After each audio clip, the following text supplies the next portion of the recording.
Hey guys, welcome back to the shop. Today we'll be taking a deep dive into Red Hulk. I know a lot of people are interested in him again, being that he's about to be in an MCU movie, so I'm putting out this video in hopes that maybe I can help educate you on the character before the movie comes out, so you know a little bit more about him when you're watching the film, so you can enjoy it a bit more, and hopefully so you can enjoy the character just as a character more, and you can go back and read some of his comics that inspired the movie. But without further ado, and without me rambling on any longer, let's dive in to the Red Hulk. First appearing in the Hulk 1 in 2008 and created by Jeff Loeb and Ed McGuinness, Red Hulk is the powerful combination of the Hulk's strength and, spoiler alert, General Ross's tactical mind. In the first issue he appeared in, his identity was kept a mystery, and a lot of the plot that drove that story was the heroes trying to figure out who this mysterious new Hulk was. In this first issue, the story opens with She-Hulk, Doc Samson, and Tony Stark trying to solve the mystery of Abomination's murder. It was blatantly clear that the killer was an incredibly powerful person, which makes them immediately think that it was the Hulk. However, problems arise when it's discovered that brute force alone was not the main cause of death. It was actually many gunshot wounds that contributed ultimately to the Abomination's death.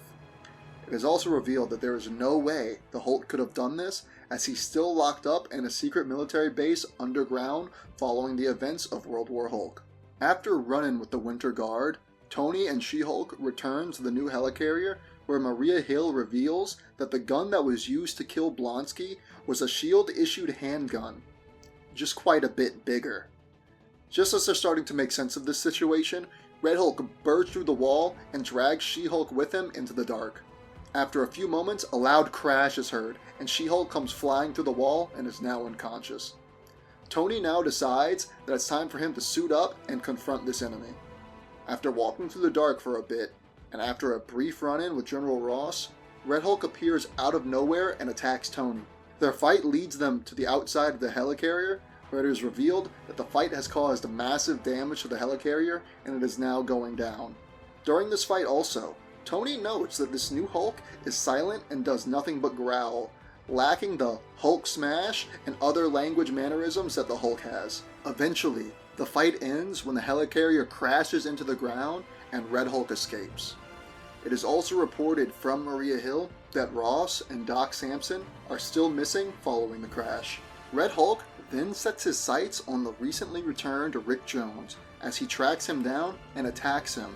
After being attacked, Rick turns into A-Bomb and a fight ensues. During this fight, however, Red Hulk talks during the fight and can speak very well, completely unlike the last encounter with Red Hulk and very unlike his green counterpart. They fight for a while, until their fight causes a massive earthquake that causes the cell holding Bruce Banner underground to burst open, sending the Hulk up top to confront Red Hulk. They battle each other until it is revealed that the Red Hulk has a power completely unique to himself. His body can heat up and produce flames around himself. This weakens the Hulk, so the Red Hulk takes advantage of the opportunity and breaks his arm, causing the Hulk to pass out.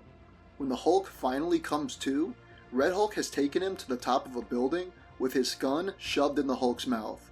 Red Hulk tells him that he wants the entire world to see that he was the one that killed Hulk. After the Hulk bites down on the gun and breaks it, Red Hulk has another idea.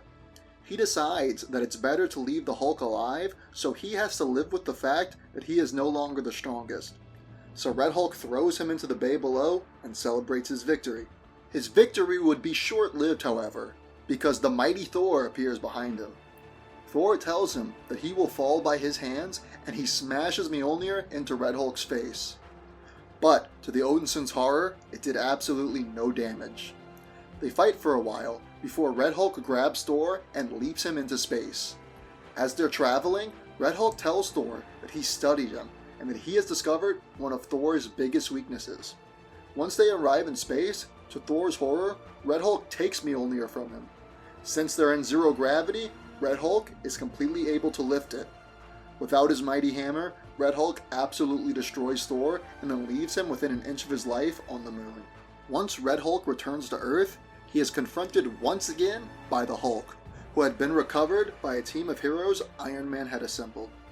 They fight again, and just as it looks like Red Hulk is going to win, Hulk reveals that he had been letting Red Hulk gain all this power so that the flames cause him to overheat and weaken himself.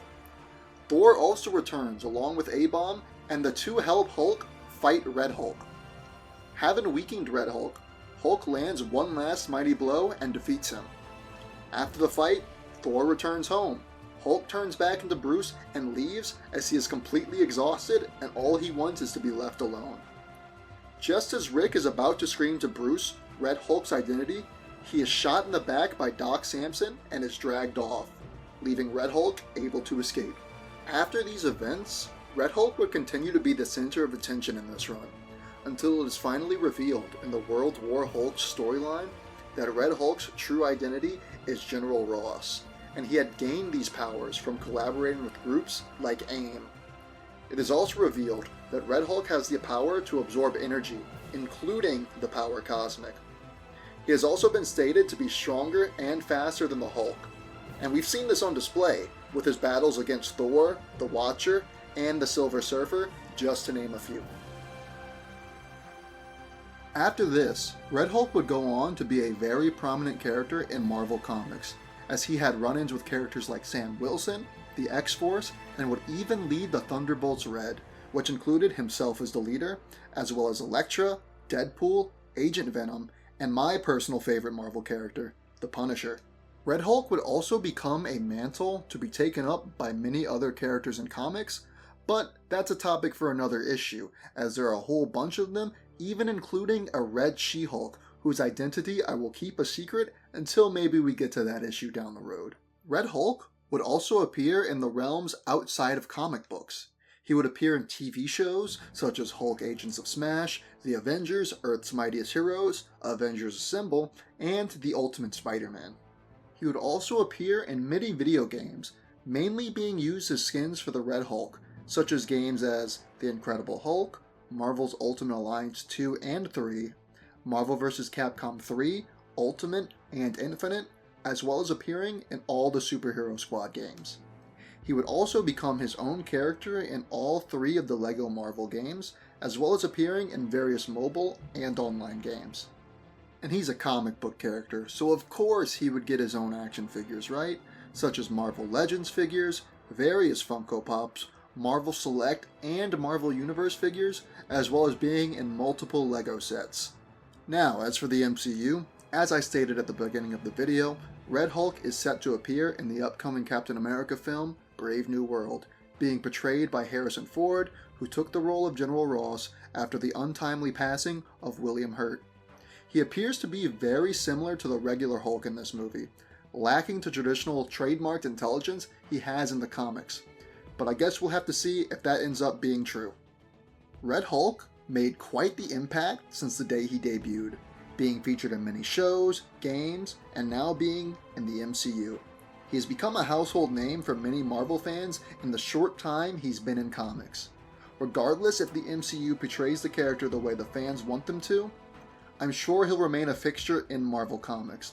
So for now, we'll just have to wait and see how bright his flames can burn. I'm so sorry. Hey guys, that's a wrap on this issue. If you made it to the end of the video, I would really appreciate if you liked it, leave a like, leave a comment, and maybe think about subbing. I'm not going to talk your ear off. I know I usually do at the end of these and it's been a long time, but I don't want to waste y'all's time. I'm just really happy that y'all sat through it and that you enjoyed it. Anyways, that's it for me, and I'll see you in the next video. Peace. Stay you.